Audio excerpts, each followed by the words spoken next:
Kingscreek is a horror podcast, and thus the content in this episode may not be suitable for all audiences. Listener discretion is advised.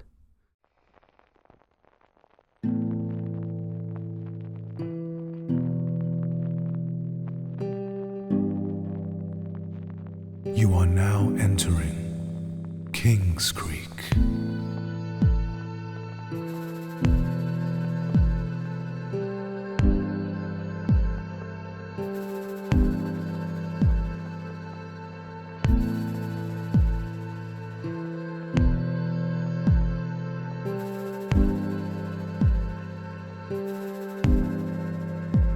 Episode 3, Bigfoot Hunter.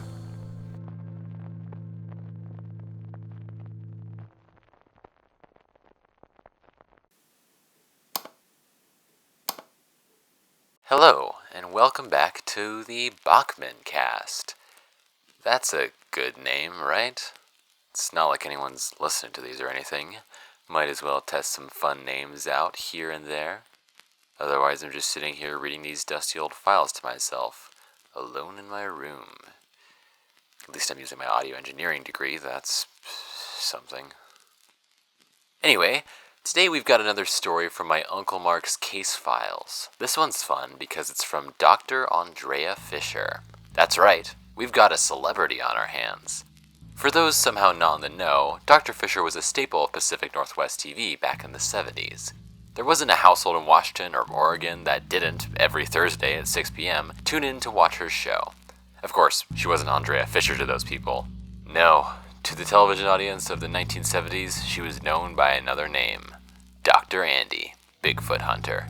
Every week, she'd have a new episode of her show, always with some grainy footage of her and her crew wandering through the woods at night. It was cheesy, but it had a kind of lo-fi 70s charm, and of course, inspired countless other Bigfoot hunting shows that are still running today in between reruns of MASH and Wheel of Fortune. Of course, she'd never get the airtime today. In '81, she dropped the act and let slip that all of her hunts were fake in her Johnny Carson interview, all as a way to promote her new book. It may seem obvious to a post-Y2K Blair Witch Project era audience, but apparently people at the time were pretty pissed. A lot of people my parents' age will talk about it like they would an old friend who'd been convicted of murder or something. The book didn't even sell very well, so it can't have been worth losing her career over. Anyway, the book was important for one thing. Case A56, Mammalian Forest Fauna. There apparently was an incident in 1976 when Fisher's show tour took her here, to Kingscreek.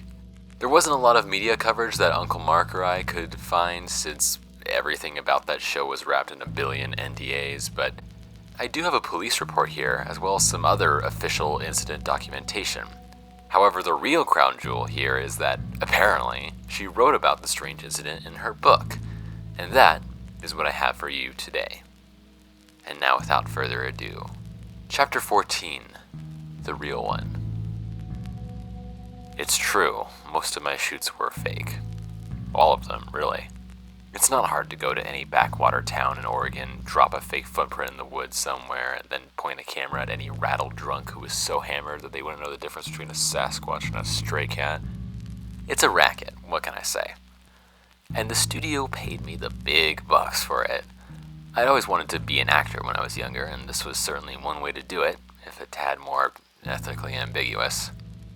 I've made my peace with that, and I've already spent the last few hundred pages or so talking about my various exploits in faking seeing a Bigfoot. If that was the whole story, I'd still be doing the show, and I'd just say that there's nothing out there in the woods to worry about besides bears and making sure you don't eat the wrong mushrooms. But I don't think that's quite true. Not after what I saw in the fall of '76. It started like production for any other episode of the show did. I and the crew had shacked up in this little town in Washington, maybe 20 miles from the Oregon border. Kingscreek, it was called. It wasn't as dinky as a lot of the places I had been, but my head was aching from my, shall we say, extracurricular activities the night before, and I wanted to get some shut-eye on my trailer as soon as possible. The first place you start any of these investigations is usually at the local bar or homeless shelter. Try to find those for whom substances have loosened their grasp on reality, if you know what I mean. That's how you get the best testimonies. We ended up at this little backwater pub by the edge of town with a flickering sign that read, "The Misty Pond." I still remember that place to the finest detail years later. How the door creaked as I pushed it open. How despite being so small, it seemed almost deserted. There were maybe 3 people in there total, including the bartender, a pale, lean man who didn't look up from the glass he was polishing when we entered. The customers all silently stared at or sipped from their drinks, none of them speaking to each other at all. If it weren't for the broken old jukebox faintly playing Temptations hits at a slightly off-kilter pitch, it would have been completely silent. I was no stranger to creepy old bars, but even I found it rather off-putting. When we entered, one person seemed to take notice. A man in the back, wearing the orange vest and baseball cap of a lumber worker, raised his head when we approached him, before quickly looking back at his drink. I figured he would be the most likely of anyone to have thought he saw something in the woods, so I started asking him the usual leading questions. What's your name? Do you know what Bigfoot is? What's your current blood alcohol level? Etc. He answered all of our questions with terse, one-word answers, not paying us any mind. His eyes did flit to the door for a second when we asked the Bigfoot question, but that was about the biggest reaction we got before I asked him if he had seen anything strange in the woods. When I said that, his whole body tensed, and he whipped his head up to look me in the eye. I'm not easily fazed by people acting strange. Part of my job is fending off a mix of paparazzi and crazed stalkers, but something about the way this man looked at me stopped me dead in my tracks. He looked like he hadn't slept in years, sure, but more importantly, there was this kind of wild, instinctual fear in his eyes, like a mouse moments away from being eaten by a house cat. He leaned in close, not blinking. It said something so quietly that it was barely a whisper. If I could tell you anything that would make you turn around and run for the hills, I would. I would say that if you like who you are right now, you will stay away from those woods. But I know I'm not going to be able to stop you from going in there. So I have one small piece of advice that I hope you'll heed. For the love of everything you hold dear, don't take any food. If you don't, you just might survive. He glanced out the door once more, and then went back to his drink. Now, despite the explorer character I play on TV, I'm not a very curious person. I do actually have a doctorate, that much is real, but I got that more at the behest of my family rather than because I had some kind of deep desire to explore the mysteries of the universe, or whatever it is that Carl Sagan hacky yammers on about. But something about the way that that man looked at the woods outside the door intrigued me. I didn't think I would find definitive proof of Bigfoot or anything, but it couldn't hurt to maybe shoot over in that area. So that's what we did. After we had the bar patrons sign release forms, the crew packed up our equipment and we made our way to camp out in the woods. It was a routine we were used to. Spend some time under the stars, find some bushes to shake in front of the camera, and I'd put on my best wide-eyed, scared face. It was probably the most fun part of each shoot, and it always put us in a good mood. This time, however, instead of the usual jovial atmosphere, there was this layer of silent unease as we drove to our campsite. Apparently, the other crew members had found the old man's warning just as unsettling, and it put a damper on our usually laid-back mood. But unease wasn't going to stop us from doing our job. We drove for another mile or so, parked, and started hiking up into the woods. The woods in Kingscreek weren't like any other forest I filmed in, all across the Pacific Northwest. It's hard to describe, but most forests feel more random. Like everything there ended up in that spot by chance. The trees happened to grow here, the mushroom spores happened to be carried in this direction by the wind, squirrels just happened to live here, and so on. The forest of Kingscreek felt more intentional. Not human-made. It wasn't like each tree was equally trimmed and spaced out, but it did feel a lot more in sync. Like every bit of the flora and fauna breathed in time together and was aligned with the same goal. A goal that our camera crew of fake Bigfoot hunters decidedly didn't fit in. The feeling of unease only grew. We eventually found a good clearing to set up camp. Johnny, our mic operator, went off to scout the area while we put up tents. Not even a minute later, he shouts for us to come and look at what he found. I was the first one to get there, and when I saw what Johnny was pointing at, I almost laughed out loud. It was a big footprint, like the ones we would fake for the show. I turned to Johnny to ask where he had gotten the plaster mold, but the look on his face stopped me. He was pale as a sheet, and his extended finger was trembling. I looked at the footprint again, and this time I noticed that it wasn't exactly the same as our mold. It was bigger, for one thing. The toes were shaped slightly differently, and the position of the foot seemed almost warped. There were scars and indentations that made our smooth, untouched fake foot feel almost amateurish. Whoever had faked this footprint knew what they were doing. Because it was fake, there was no doubt in my mind about that. Probably some sculptor from town who knew who we were and wanted to mess with us. Little did they know that they were just making our job easier. How they knew where our campsite would be, I didn't know. But it wasn't something to be concerned about. Worst case scenario, if we had a stalker, we had bear spray to deal with them. That was what I kept telling myself to try to dispel the nagging feeling of dread. We filmed our segments around the footprint, got some daytime B-roll of the forest, and then hunkered down for the night. No one spoke for hours. We kept exchanging uneasy glances with each other, silently agreeing that something was definitely off about this whole town. Johnny in particular seemed pretty shaken. He was still pale, and he kept fidgeting with his microphone. I felt bad for him. He was just a kid. I still feel bad. Night fell, and the crickets began chirping. It was fall, but still early enough that the crickets and frogs were still active.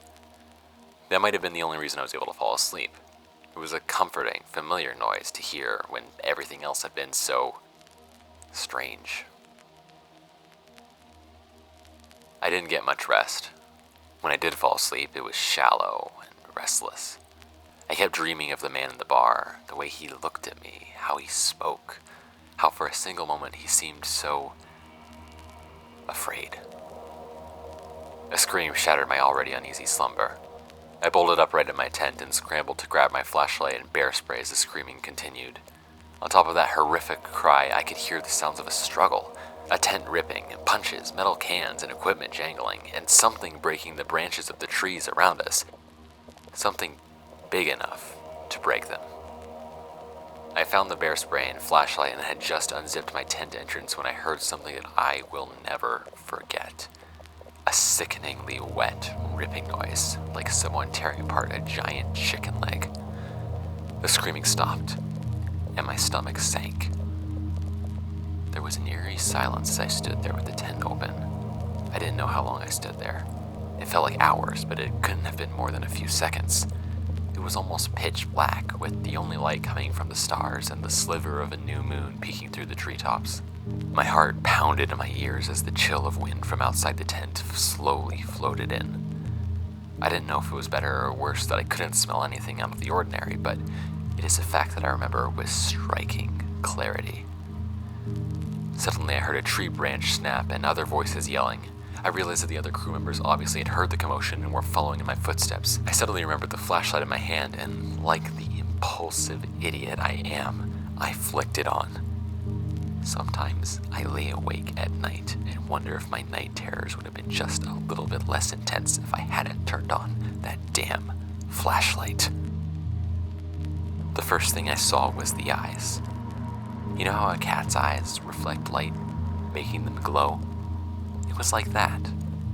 For a split second before the flashlight fully illuminated the thing, its eyes glowed from the reflection. Then I saw the beast in full. It didn't look like an ape, or a bear, or even a wolf. Long brown hair grew out of leathery jet black skin. It was big, maybe 10-15 feet if it was standing upright, but right now it was hunched over, leaning on its front arms. It was skinny, but at the same time, I could see hundreds of pounds of rippling muscle. Its face was, well, it was unlike anything I'd ever seen. I suppose the closest thing I could compare it to was a big cat, like a tiger, but even that doesn't do justice to just how terrifying it was. Rows and rows of teeth glistened with blood, which dripped from its mouth all the way down its chest, and through it all, those orange, glowing slit pupil eyes stared at me, hungrily. Drool dripped from its mouth. It was salivating. I could literally see it contemplating how good I would taste. There's not a lot I remember after that. The rest of the crew scared it off somehow while I stood there frozen in terror. Apparently, one of them had packed a pistol, and one shot in the air was all it took. It killed Johnny. He was the one whose scream had woken us up, but we were too late for him. Apparently, he had brought some beef jerky from the van with him, and that was enough to lead the thing right to us. There was a whole swirl of police reports and missing persons and animal attacks, but none of it ever really got mainstream attention because my name was kept out of it. NDAs and all that. The crew tried to move past it and pretend it never happened, but I don't think I was ever able to do a shoot quite the same after that. I was always checking over my shoulder, making sure we didn't pack too much food, and frankly, being a bit of a jumpy mess. Maybe that's why I wanted to publish this book.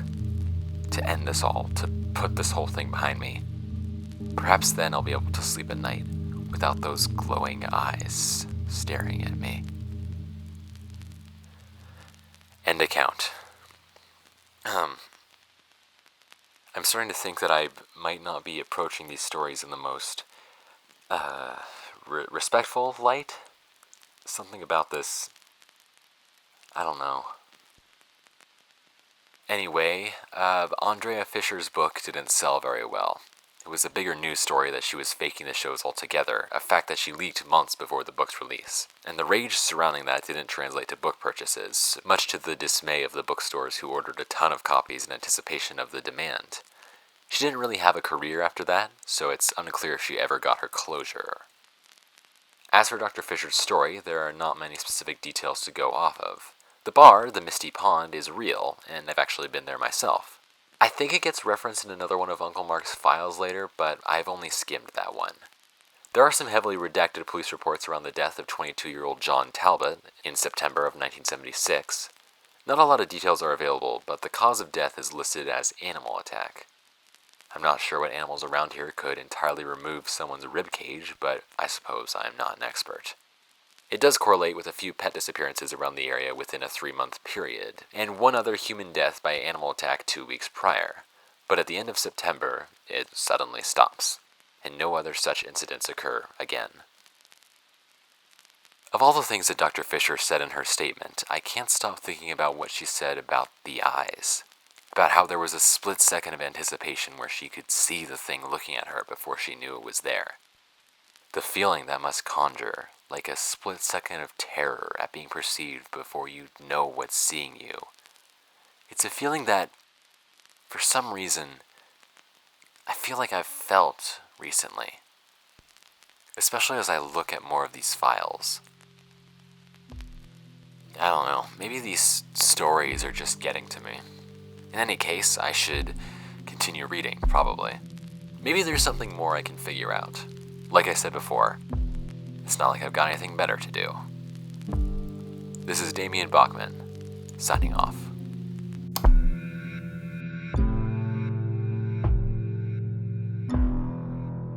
Today's episode of Kingscreek was written and performed by Thomas S. Dennis. It was produced by James Makepeace, and the score was composed by Kai After Kai. Script supervision is provided by James Makepeace and Ryan Kennedy. Our cover art is by Cybergrape UK, and our social media manager is Ryan Kennedy. All episodes are a production of Tracer Magnum Entertainment. If you'd like to support the show, rate and review us on Spotify, Apple Podcasts, Chatbox, or whatever service you use to listen to our show.